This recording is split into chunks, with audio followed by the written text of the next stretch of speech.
அனைவருக்கும் தினம் ஒரு தகவல் சார்பாக இனிய வணக்கங்கள்.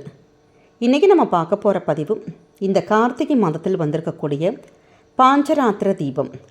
கார்த்திகை தீபம் சிவபெருமானுக்கு எப்படி எந்த அளவுக்கு முக்கியமான ஒரு வழிபாடோ அதே மாதிரி தாங்க இந்த பாஞ்சராத்திர தீபமானது விஷ்ணு பகவானுக்கும் வைணவர்களுக்கும் ரொம்ப சிறப்பான ஒரு வழிபாடாக சொல்லப்பட்டிருக்கு. காக்கும் கடவுளான விஷ்ணு ஜோதி ரூபமாக காட்சியளித்த இந்த நாள் தான் பாஞ்சராத்திர தீப நாள். அப்படிப்பட்ட இந்த தீபமானது நாளை நம்முடைய வீடுகளில் ஏற்றினா நிச்சயமாக நல்லபடியாக குடும்பத்தில் நல்ல ஒரு சுபிக்ஷம் செல்வம் கொழிக்குங்கிறது ஒரு ஐதீகம். அப்படிப்பட்ட மிக முக்கியமான ஒரு பதிவு தான் தெரிஞ்சுக்க போகிறோம். அது மட்டும் இல்லாமல் நாளை நம்ம சொல்லக்கூடிய ரொம்ப விசேஷமான ஒரு மந்திர பதிவு, அதுவும் இந்த ஒரு பதிவில் தெரிஞ்சுக்கலாம். பதிவுக்குள்ளே போகிறதுக்கு முன்னாடி நம்முடைய சேனலை சப்ஸ்கிரைப் பண்ணாமல் பார்த்துட்ருக்கோங்க, கண்டிப்பாக சப்ஸ்கிரைப் பண்ணிக்கோங்க. அப்போ தான் எங்களுடைய எல்லா நல்ல நல்ல பதிவுகளுமே உங்களுக்கு உடனுக்குடனே வரும். இப்போ பதிவை பார்க்கலாம். நாளை பௌர்ணமி திதியும் ஞாயிற்றுக்கிழமையும் சேர்ந்து வந்திருக்கக்கூடிய ஒரு அற்புதமான ஒரு நாளில் தான் பாஞ்சராத்திர தீப நாளும் வந்திருக்கு. நம்முடைய வீடுகளில் இந்த பாஞ்சராத்திர தீபத்தை மட்டும் நம்ம ஏற்றி வழிபட்டோன்னா குடும்ப கஷ்டங்கள் தீருங்கிற ஒரு அற்புதமான ஒரு ஆன்மீக தகவல் தான் நம்ம இன்றைக்கி பார்க்க போகிறோம். நாளை மாலையில் இந்த தீபத்தை நம்முடைய வீட்டு பூஜையில் ஏற்றினோன்னா நிச்சயமாக அடுத்த ஒரு வருஷத்துக்கு கண்டிப்பாக பண கஷ்டமே இல்லாமல் வாழலாம். மன கஷ்டம் இல்லாமல் பொருளாதார ரீதியாக ஆரோக்கிய ரீதியாக நல்லபடியாக ஒரு உயர்ந்த நிலையில் நம்ம வாழணும்னு நினச்சோன்னா நிச்சயமாக நாளை மாலை மறக்காமல் நம்ம சொல்லுகின்ற அந்த முறையில் நீங்கள் தீபம் ஏற்றி நாளைக்கு நீங்கள் இந்த வழிபாட்டை மேற்கொள்ளணுங்க. நிறைய பேர் பரணி தீபம் அன்னைக்கு ஏற்றிருப்பாங்க. பரணி தீபத்திலேருந்து ஆரம்பித்து மொத்தம் 3 நாட்கள் விசேஷமாக வீட்டில் ஏற்றுவோம். ஆனால் இந்த 4வதாக வரக்கூடிய இந்த விஷ்ணு பகவானுக்கு உரிய பாஞ்சராத்திர தீபம் வந்திருக்கு. அதனால் இந்த ஒரு தீப வழிபாட்டை நீங்கள் மறக்காமல், அதுவும் இந்த கார்த்திகை மாதத்தில் நம்ம ஏற்றுறப்ப குடும்பத்துக்கு பலவித கூடுதலான விசேஷங்கள் வருங்கிறது ஒரு ஐதீகம். வீட்டில் எப்பயுமே பெருமாளுடைய படங்கள் இருக்கும். இல்லாட்டி நம்முடைய ஏற்றுகின்ற தீபத்தையே நீங்கள் விஷ்ணு பகவானை நீங்கள் ஆத்மார்த்தமாக நம்ம நினச்சிட்டு இந்த ஒரு தீப வழிபாட்டை ஏற்றணும். எதற்காக நம்ம இந்த பாஞ்சராத்திர தீபம் ஏற்றுறோம் அப்படிங்கிறதுக்கான ஒரு ஆன்மீக விளக்கமும் இருக்குங்க. பிரம்மதேவர் ஒரு தடவை சரஸ்வதி தேவிக்கு தெரியாமல் யாகம் ஒன்றை செஞ்சு வந்தாராம். அப்போ கலைமகளுக்கு கோபம் வராதுன்னு நினச்சிட்டு அவர் அதை செஞ்சார். ஆனால் சரஸ்வதி தேவி ரொம்ப கோபம் அடைந்து உலகம் முழுவதுமே இருளாக்கிட்டாங்க. பிரம்மதேவரால் அந்த யாகத்தை தொடர முடியவே இல்லை. அதனால் மகாவிஷ்ணு கிட்ட போய் சரணடைஞ்சார். மகாவிஷ்ணு பிரம்மதேவருக்கு உதவினார். விஷ்ணு ஜோதி வடிவமாக தோன்றி உலகோட இருள் ஃபுல்லாக போக்கின அற்புதமான ஒரு நாள். அதாவது மகாவிஷ்ணு ஜோதி வடிவமாக தோன்றிய ஒரு நாள் தான் இந்த பாஞ்சராத்திர தீபம் அப்படின்னு சொல்லிட்டு எல்லா பெருமாள் கோவில்லையுமே தீபம் ஏற்றி விளக்கு ஏற்றி வழிபடுறோம். அப்படிப்பட்ட இந்த பாஞ்சராத்திர தீபம் அன்னைக்கு நம்ம பெருமாளுக்கு உரிய மந்திரங்களாக இருக்கட்டும், பெருமாளுக்கான இந்த தீபங்களாக இருக்கட்டும், நம்ம அந்த சுவாமிக்கு வைக்கிற நிவேதனங்களாக இருக்கட்டும், இது மாதிரி நம்ம செஞ்சு வந்தோன்னா நிச்சயமாக நம்முடைய குடும்பத்திலையும் நம்ம செய்கிற தொழில் வேலை இதில் எந்தவித பிரச்சனைகளும் இல்லாமல் மன அமைதி, உயர்ந்த வாழ்க்கை இது எல்லாமே வாழ்வதற்கு வழிவகுக்கும். நாளை மாலை 6 மணி போல் நம்முடைய வீடுகளில் தீபம் எப்பயும் ஏற்றுவோம் பார்த்தீங்களா? அந்த தீபத்தோடு சேர்ந்து நம்ம ஒரு தட்டில், சின்னதான ஒரு பித்தளை தட்டில் 5 அகல் விளக்குகள் ஏற்றணும். இதற்கு எண்ணெய் வஸ்துக்கள் இல்லாமல் முழுக்க நெய், 5மே நெய் தீபங்கள் தான் ஏற்றணும். நெய் தீபங்கள் விஷ்ணு பகவானுக்கு உரிய ஒரு தீபம். இந்த 5 தீபங்கள் மட்டும் ஏற்றிட்டு அந்த நம்முடைய சுவாமி படங்கள் இருந்ததுன்னா படத்துக்கு உங்களுக்கு என்ன பூக்கள் இருக்கோ பண்ணலாம். குறிப்பாக பவளமல்லி எடுத்துக்கலாம், துளசிகள் எடுத்துக்கலாம், வாசனையான பூக்கள் ஏதாவது இருந்தால் சுவாமிக்கு நீங்கள் படைக்கலாம். நம்ம வைக்கிற அந்த பஞ்சபாத்திரத்தில் 2 துளசி இலைகள் மட்டும் போட்டு துளசி தீர்த்தம்னு ரெடி பண்ணிக்கலாம்.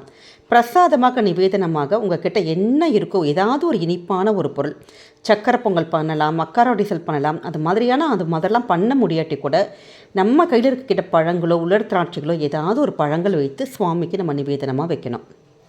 நாளைய தினம் நீங்கள் பெருமாள் கோவிலுக்கு போக முடிஞ்சவங்க அங்கே போய் கோவிலில் போயிட்டு கூட இது மாதிரி வழிபடலாம்.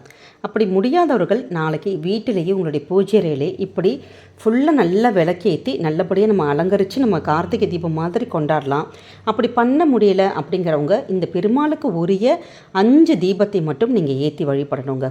அப்படி ஏற்றுகிற போது நம்ம பெருமாளுக்கு உரிய நாராயணாங்கிற மந்திரம் சொல்லலாம், கோவிந்தா கோவிந்தா சொல்லலாம், இல்லாட்டி விஷ்ணுவே நமகாங்கிற அந்த எளிய மந்திரங்கள் நீங்கள் சொல்லலாம். இதில் ஒரு சூக்ஷ்மமான ஒரு விஷயம் இருக்குது. நம்ம எப்பயுமே சொல்லியிருக்கோம், ஏதாவது ஒரு விசேஷ காலத்தில் நம்ம சின்னதான ஒரு மாக்கோலம் போட்டு அதற்கு மேலே நம்ம தீபம் ஏற்றுவோம். அப்படி இந்த பாஞ்சாத்திர தீபம் ஏற்றுறப்ப நம்ம அந்த இடத்துல சின்னதான ஒரு மாக்கோலம் போட்டுட்டு அந்த பித்தளை தட்டு மேலேயோ இல்லை நீங்கள் வீட்டில் வந்து ஏதாச்சும் மனை இருக்கும் நிறைய பேர் வீட்டில் சுவாமி ரூமில் அது மாதிரியான இடத்துல வந்து சின்னதான ஒரு மாக்கோலம் நாளைய தினத்தில் வந்து இது விஷ்ணுக்கே உரித்தான ஒரு தீபம்ங்கிறதுனால விஷ்ணு பகவானுடைய சங்கு சக்கரம் அந்த மாதிரிலாம் இருக்கும் பார்த்தீங்களா, அது மாதிரியான கோலங்கள் தெரிஞ்சவங்க போடலாம். அப்படி இல்லாதவங்க எளிமையான வேறு ஏதாச்சும் பூக்கோளங்கள் போட்டு அதற்கு மேலே இந்த தீபத்தை ஏற்றி வைக்கிறதுங்கிறது விசேஷம். அதே மாதிரி இந்த தீபத்தை ஏற்றுறதுக்கு முன்னாடி எப்பவுமே வீட்டில் இருக்க பெண்கள் தான் நம்ம தீபம் ஏற்றுவோம். அப்படி பெண்கள் தீபம் ஏற்றி வைக்கிறப்ப நம்ம வந்து ஆரஞ்சு கலர் இல்லாட்டி பச்சை கலரில் அந்த ட்ரெஸ் கலரில் வந்து நம்ம ட்ரெஸ் போட்டுட்டு நம்ம வந்து புடவையோ மேக்ஸிமம் சுடிதார் இது மாதிரி போட்டிருப்போம். அப்படியே அந்த கலரில் வந்து ட்ரெஸ் போட்டுட்டு நம்ம தீபம் ஏற்றுறதுங்கிறது கூடுதலான விசேஷம் அப்படிங்கிற ஒரு ஐதீகம் கூட இருக்குது. அதனால் இந்த முறை நீங்கள் சுவாமிக்கு நாளைய தினத்தில் வந்து நம்ம தீபங்கள்லாம் ஏற்றிட்டு நம்ம சொல்ல போகின்ற மிக முக்கியமான ஒரு மந்திரம். ஏன்னா இந்த ஒரு மந்திரமானது நிச்சயமாக நமக்கு வந்து விஷ்ணு பகவானுடைய பரிபூர்ண அருள் கிடைக்கும். இது எல்லாருக்குமே தெரிந்த மந்திரம் தான் விஷ்ணு சகசர நாமம். இந்த மந்திரத்தை உங்களால் சொல்ல முடிஞ்சால் தாராளமாக சொல்லலாம். ஆனால் அந்த சமஸ்கிருத வார்த்தைகள்ங்கிறது கொஞ்சம் கஷ்டம். ஆனால் இந்த மந்திரம் வந்து 1000 விஷ்ணுவுடைய நாமங்களுக்கு ஒரு நாமங்கள் கொண்ட அந்த விஷ்ணு சகசர நாமம். அதனால் அப்படி சொல்ல முடியாதவங்க நமக்கு இப்போ யூடியூப் கூகுளில் எல்லாமே விஷ்ணு சகசர நாமன்னு சொல்லி போட்டு விட்டாலே அந்த பாடல்கள் வரும் பார்த்திங்களா, அந்த பாடல்களை இந்த பூஜை அந்த நேரத்தில் நீங்கள் கேட்டு பாருங்கள். உங்களுக்கு ரொம்ப ரொம்ப நமக்கு பொருளாதார ரீதியான பிரச்சனைகள் எல்லாமே தீர்ந்து அந்த பண வரவானது நமக்கு அடுத்த வருஷம் ஃபுல்லாகவே நல்லபடியாக குடும்பத்தில் பணம் பொருளுங்கிற ஒரு ஐதீகம் இருக்குது. அதனால் நாளைய தினம் மறக்காமல் விஷ்ணு சகசர நாமம் கேட்கறதுக்கு நீங்கள் மறக்காதீங்க.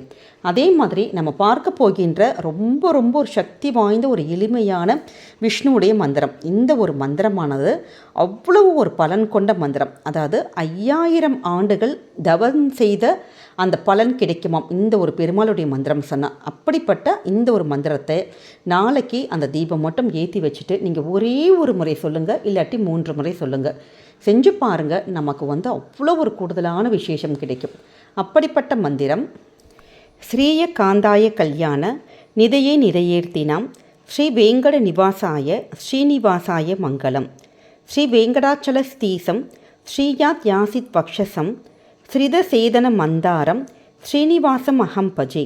ரொம்ப ரொம்ப அற்புதமான பெருமாளுடைய மந்திர வரிகள். ஒரு தடவை நம்ம படிக்கிறப்ப கொஞ்சம் சமஸ்கிருதம் கலந்துருக்கிறதுனால கொஞ்சம் கஷ்டமாக தான் இருக்கும் நமக்கு. ஆனால் நீங்கள் இந்த மந்திரத்தை நாளை ஒரு முறை சொன்னால் கூட போதும். குடும்பத்தில் எப்படிப்பட்ட வறுமையாக இருக்கட்டும், கஷ்டங்களாக இருக்கட்டும், இந்த குறிப்பான பண கஷ்டம், பொருளாதார பிரச்சனைகள், இது எல்லாமே நிச்சயம் பெருமாளுடைய அனுகிரகத்தாலும் மகாலட்சுமி தாயாருடைய அனுகிரகத்தாலும் கண்டிப்பாக நமக்கு சரியாகுங்க.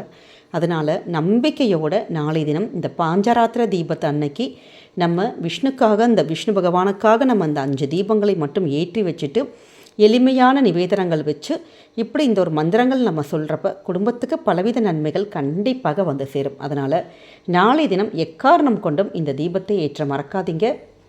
இந்த பதிவானது கண்டிப்பாக உங்களுக்கு பிடிச்சிருக்கும்னு நினைக்கிறோம். பிடிச்சிருந்தா ஃப்ரெண்ட்ஸ் அண்ட் ஃபேமிலி மெம்பர்ஸ்க்கு ஷேர் பண்ணுங்கள், அவங்களும் இதை பார்த்து பயன்பெறட்டும். நம்முடைய சேனலை சப்ஸ்கிரைப் பண்ணாமல் பார்த்துட்டு வரவங்க கண்டிப்பாக சப்ஸ்கிரைப் பண்ணி உங்களுடைய ஆதரவுகள் சப்போர்ட்டுகள் எங்களுக்கு கொடுங்க. பக்கத்தில் இருக்க பெல் பட்டனை மறக்காமல் கிளிக் பண்ணிக்கோங்க. மீண்டும் வேறொரு நல்ல பதிவோடு உங்களை சந்திக்கிறோம். நன்றி, வணக்கம்.